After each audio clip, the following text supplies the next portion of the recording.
नहमदु व नसल्ली अला रसूलिल करीम अम्मा बाद अऊज़ु बिल्लाहि मिनश शैतानिर रजीम बिस्मिल्लाहिर रहमानिर रहीम रब्बि इश्रह ली सदरी व यस्सिर ली अमरी वहलुल उक़दतम मिन लिसानी यफ़क़हू क़ौली। अस्सलाम वालेकुम मोअज़्ज़िज़ सामीन, उम्मीद करती हूँ आप सब खैर आफियत के साथ होंगे और अल्लाह ताला से यही दुआ है कि हम सबको खैर आफियत के साथ रखें। आज जिस हम टॉपिक पे बात करने वाले हैं वह है दुआ करूँ या वजीफ़ा। हम में से बहुत से लोग हैं जो वजीफ़ों के पीछे भागते हैं, जो शॉर्टकट चाहते हैं। माना कि ये गलत नहीं है लेकिन ये सही भी नहीं होता। आगे चलकर हम इसी टॉपिक पे बात करते हैं। शादी नहीं हो रही, वजीफ़ा बता दे। जॉब नहीं मिल रही, वजीफ़ा बता दे। कर्ज नहीं उतर रहा, वजीफ़ा बता दे। मेरा फला काम नहीं हो रहा, वजीफ़ा बता दे। गुनाह को बख्शवाना है, वजीफ़ा बता दे। आज हम लोग हर चीज़ का शॉर्टकट चाहते हैं। क्यों? क्योंकि हमें हर चीज़ इंस्टेंट चाहिए। सब्र करना हमें मुश्किल लगता है और शॉर्टकट के चक्कर में इतने गुम होने हुए कि इस्लाम की असल तालीमात को ही भूल गए और वजीफ़ों को ही इस्लाम समझ बैठे हैं।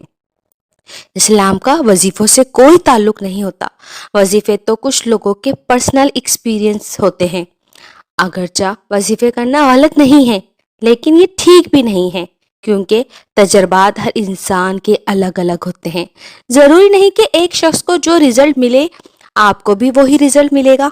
मसला ये है कि वजीफ़ों पर हमारा अक़ीदा इतना पक्का हो जाता है कि हम समझते हैं कि हमें जो मिला है इस वजीफ़े की वजह से ही मिला है, इसलिए हर काम के लिए एक नए वजीफ़े की तलाश में लगे रहते हैं। इस्लाम क्या कहता है? इस्लाम हमें दुआ की तालीम देता है, वज़ाइफ की नहीं। आप ये क्यों कहते हैं कि हमें वजीफ़ा बता दें? आप ये क्यों नहीं कहते कि हमें फला काम के लिए नबी सल्लल्लाहु अलैहि वसल्लम की दुआ बता दें? हमारे नबी सल्लल्लाहु अलैहि वसल्लम ने इस मौके पर कौन सी दुआ की? क्या नबी सल्लल्लाहु अलैहि वसल्लम ने रिश्तों के लिए, कर्ज से निजात के लिए, खाने के लिए, गुनाहों को बख्शवाने के लिए कोई दुआएं नहीं सिखाई? लेकिन मैं दुआ कैसे मांगूं? मैं बहुत गुनाहगार हूँ, मेरी दुआ कहाँ कबूल होगी? जानती हैं आपको दुआ करना मुश्किल क्यों लगता है? क्यों? क्योंकि आप अल्लाह ताला से फॉर्मेलिटी में मांगती हैं। आप अपनी बेस्ट फ्रेंड के साथ तो बहुत इनफॉर्मल हैं और अल्लाह से मांगते आपको हया आती है।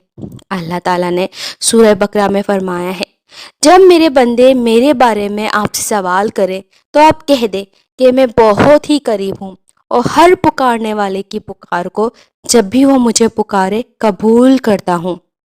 अल्लाह ताला तो आपके बगैर मांगे भी आपकी ज़रूरत पूरी कर सकता है, मगर अल्लाह आपको अपने बंदों का दुआ मांगना बहुत पसंद है। अल्लाह ताला से जब दुआ मांगी जाए तो वो बहुत खुश होता है। वो तो अल वहाब है, बहुत ज़्यादा अता करने वाला।